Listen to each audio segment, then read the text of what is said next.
Hola, ¿qué tal? Bienvenidos a nuestro tiempo de estudio bíblico. Hoy con el tema La gloriosa victoria del sacrificio de Cristo. Epístola a los Hebreos capítulo 2, versículo 14. Así que por cuanto los hijos participaron de carne y sangre, él también participó de lo mismo para destruir por medio de la muerte al que tenía el imperio de la muerte, esto es, al diablo. La muerte de nuestro Señor Jesucristo en aquella cruz no fue un accidente. Tuvo dentro de sí misma un plan elaborado por Dios que no fue el resultado del azar y que estuvo listo por nuestro Señor desde la misma eternidad. En 1 Corintios capítulo 2, versículos 7 al 8 se menciona lo siguiente. Mas hablamos sabiduría de Dios en misterio, la sabiduría oculta, la cual Dios predestinó antes de los siglos para nuestra gloria, la que ninguno de los príncipes de este siglo conoció, porque si lo hubieran conocido, nunca habrían crucificado al Señor de gloria. El texto de Pablo especifica que Dios en su sabiduría divina ocultó a la sabiduría humana el plan de redención en la muerte de su Hijo y hace referencia muy clara que nadie lo pudo discernir o sospechar, pues si lo hubieran conocido, hubieran intentado todo lo posible para evitar que Cristo vaya a la cruz.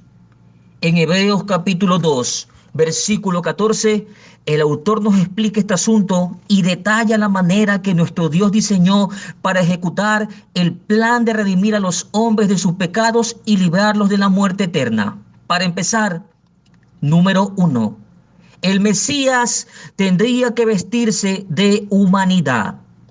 El texto dice, por cuanto los hijos participaron de carne y de sangre, él también participó de lo mismo. Y es evidente que Cristo, al venir a este mundo, se humanizó al tomar su cuerpo de carne y hueso, igual como el que poseemos nosotros, con la diferencia que en su condición de humano no existía pecado en él. El hombre perdió toda su autoridad al pecar en el huerto del Edén y como resultado de esto, la muerte empezó a reinar sobre este mundo y sobre todos los humanos, condenándolos a la perdición eterna. La única forma de poder redimir a la humanidad era que otro hombre de carne y hueso y que no tenga en su vida pecado reclamara toda esa autoridad que el anterior hombre había perdido. Ningún hombre de esta tierra era capaz de poder ejecutar esa labor de redención debido a que todos quedaron sujetos a la maldición de la muerte del pecado. Pero cuando parecía que todo estaba perdido, Dios ya tenía listo un plan en donde su Hijo tomaría un cuerpo humano y vendría a redimir a la raza humana por medio de su muerte.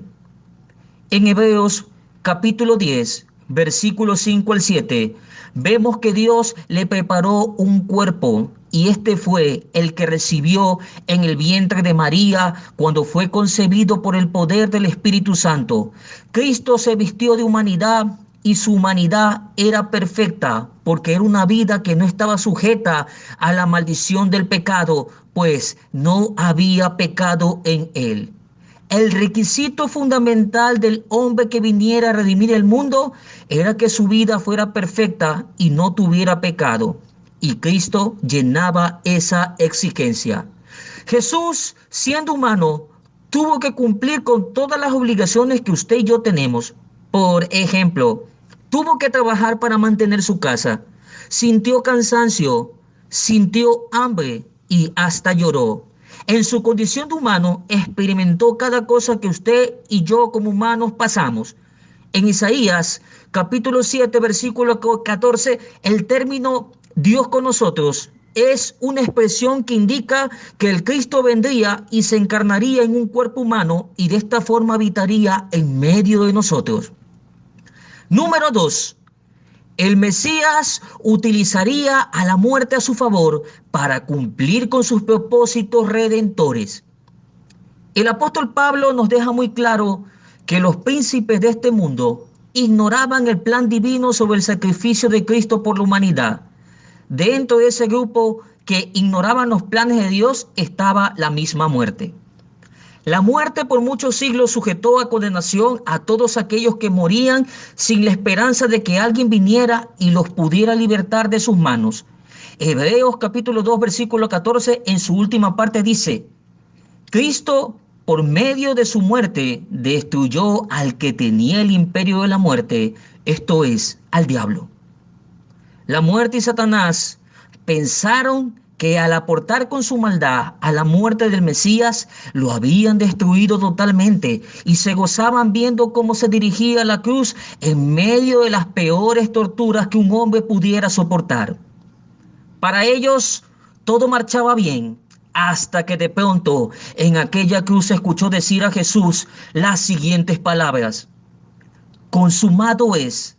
Y después de un instante se oyó decir: Padre, en tus manos encomiendo mi espíritu.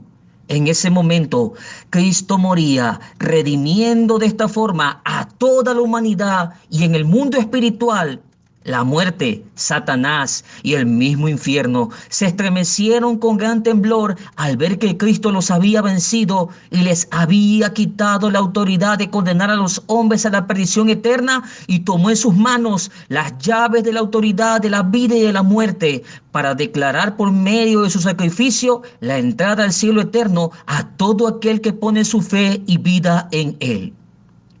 En Colosenses, el capítulo 2, versículos 13 al 15, Pablo abre el velo de revelación bíblica y nos muestra bajo inspiración del Espíritu Santo lo que pasó en el mundo espiritual mientras Cristo moría en esa cruz. Él nos dice lo siguiente: la acta que nos era contraria fue anulada y fue clavada en esa cruz, y las potestades y principados del mal, refiriéndose a la muerte y a Satanás y a sus demonios y aún al mismo infierno, fueron derrotados por el poder de un Cristo que al morir no pudo ser retenido por la muerte y le arrebató la autoridad que el hombre anterior había perdido en el Edén. Jesús había ganado la salvación y vida eterna para volverse fuente de las mismas a todo aquel que venga a buscar su camino.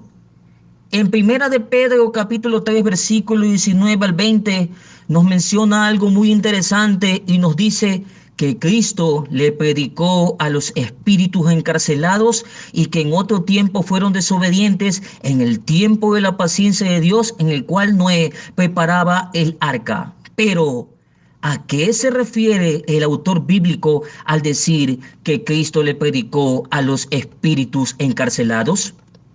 La explicación es ardua y pronto vamos a dar un estudio completo sobre esto. Pero el término espíritus encarcelados es una posible referencia a todas las almas que se perdieron debido a la dureza de sus corazones no arrepentidos y que hasta la actualidad viven allí encarcelados, cumpliendo una eterna condenación en las partes más bajas de la tierra. Estos espíritus encarcelados también incluyen ángeles caídos llamados demonios.